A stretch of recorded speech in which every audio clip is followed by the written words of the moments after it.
Good morning. It's nice and chilly out here in the shop. So you're probably wondering what I'm doing this morning, but after a lot of consulting and with some real smart people, both my brother and a good friend, and then also taking a look at the hinge on another dump trailer, I've got a hinge design built or figured out. And so today, that's what I'm going to focus on, is building those hinges, and hopefully, if I can stay warm enough. You can see it's pretty cold in the shop. I'm going to flip the heater on here in a minute, and blow it right at me because it's pretty cold this morning, and I've run out of firewood for the winter. So what I'm doing is I'm cutting pieces of steel out. I cut some with the torch the other day. My torch skills need some practice, but I'm in production, so I've used an angle grinder to cut these up. And basically, you'll see where I'm going, but I need to cut this piece into 3, and I'm going to go ahead and knock that out. You don't need to witness that, and we'll go from there.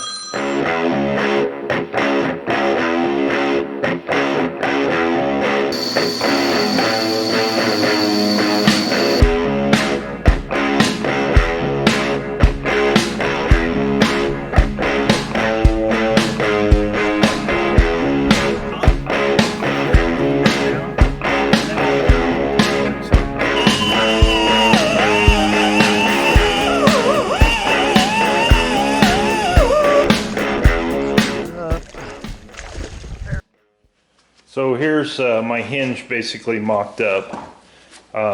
So this is only schedule 40, but I don't think that that's going to be that big of an issue. I will put a full 1-inch pin. So this is 1 inch inside diameter, and I've got some 1-inch pin material that will go completely through here, and that will be the pivot point. So I'm going to drill 1-inch holes through all 4 of these, and then there will be a plate on this side that will be a weld mount to the underside of the dump box, and then this piece here will get a plate also, and it will be welded to the trailer itself. But overall, this is a very similar design to what Mark has on his trailer that was manufactured. So the real key is going to be making sure that this thing, when it pivots, it is able to pivot in the manner in which I need. I am going to tap a hole in here and put a grease fitting. I'm not sure of the type of grease fitting I'll put, but I will put a hole in there with a grease fitting in some form or fashion. I may have to build some of the material up because Schedule 40 is not all that thick. But in the absence of Schedule 80, I absolutely think this will work with the right pin. I'll put a grease fitting, and I'll make sure that the pin is a removable pin, so that when it comes time, if I need to remove the box for any reason, I can grab a crane and lift the box off. But overall, this is the design that I've got in mind, that I think I need. So now I'm going to cut out of some 3/8 inch plate, the bottom piece for this one, and then the bottom piece for that one, and I'll need 2 of each because I'm going to put a hinge on both sides. And I think this will be more than adequate. So I've got a piece of 3-inch plate here, and what I've got laid out are the pieces here. I've got 2 pieces here that I'm going to cut out with a plasma cutter. My plasma cutter can easily handle this plate.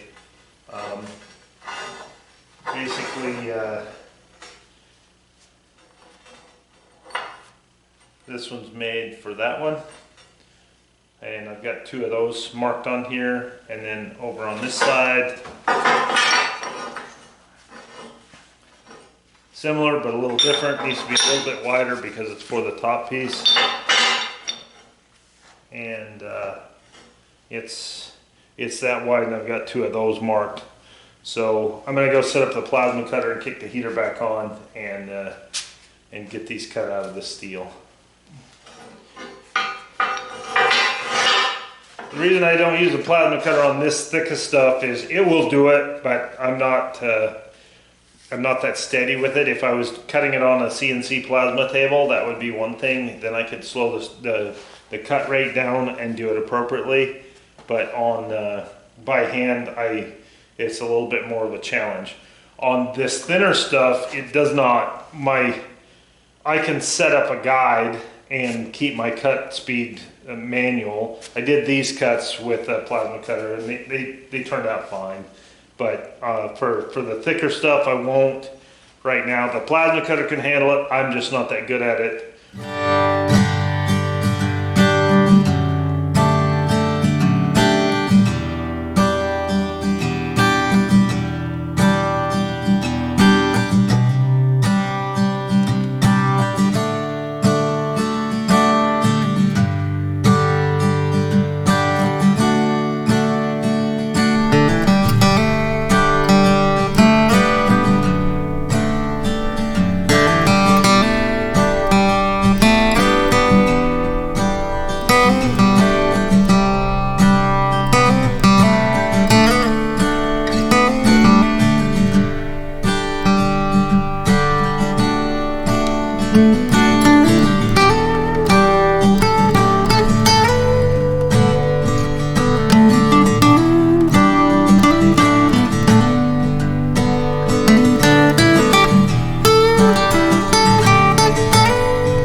The tool's a wonderful tool, that's for sure. It does an incredible job and incredibly fast. I decided to go ahead and not use the Schedule 40 pipe. I'm going to go ahead and machine out the size that I need. I have a lathe. I don't like doing work twice, so I came to the conclusion if there's any doubt to go ahead and make it large enough. So I quickly made a quick trip to and from scrapyard and found a nice long piece of good stuff. But it's not, no hole in it, but that's okay. We're going to put one in it.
one very cold morning. It has turned very, very cold here where I'm at.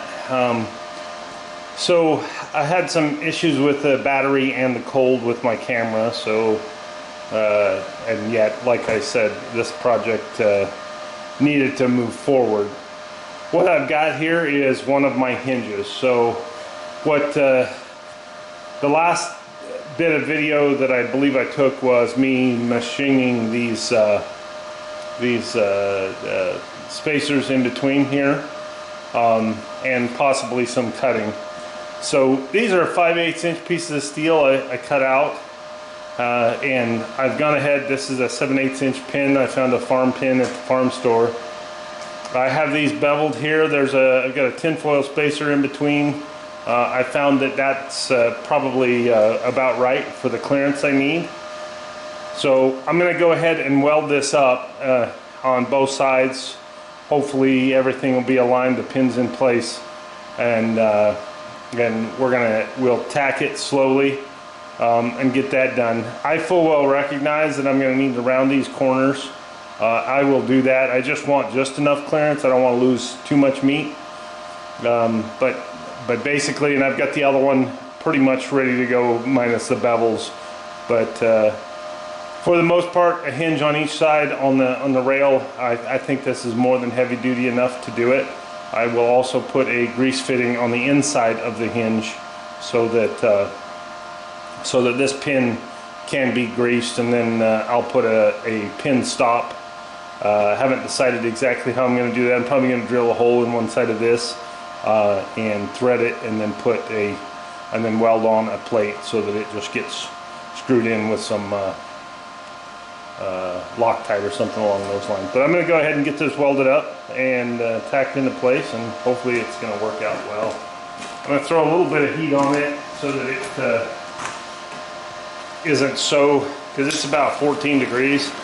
I know this, I'm not going to sit here and heat it up forever, but I'm hoping that it at least gets it going a little bit better than just going at it cold. It's not that large of a piece. It will, the welding process will heat itself to a certain extent.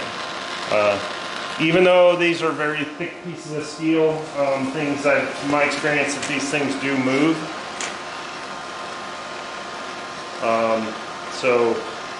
And we want to make sure we have clearance on it, but not too much clearance.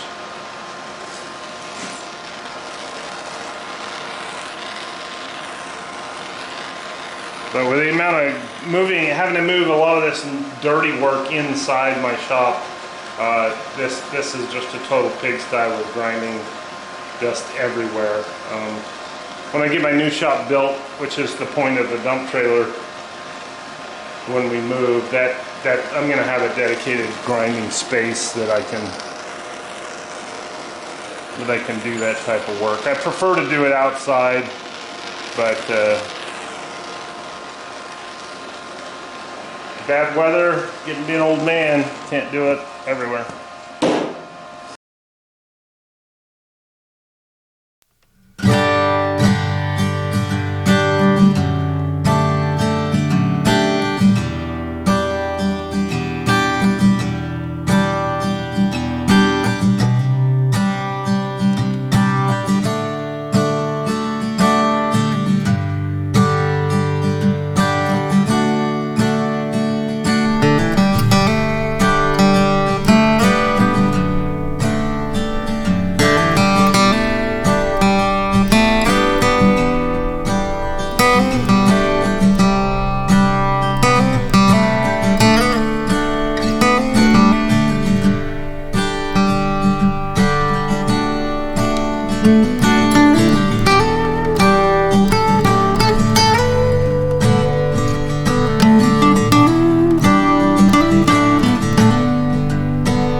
Can't be left behind, huh?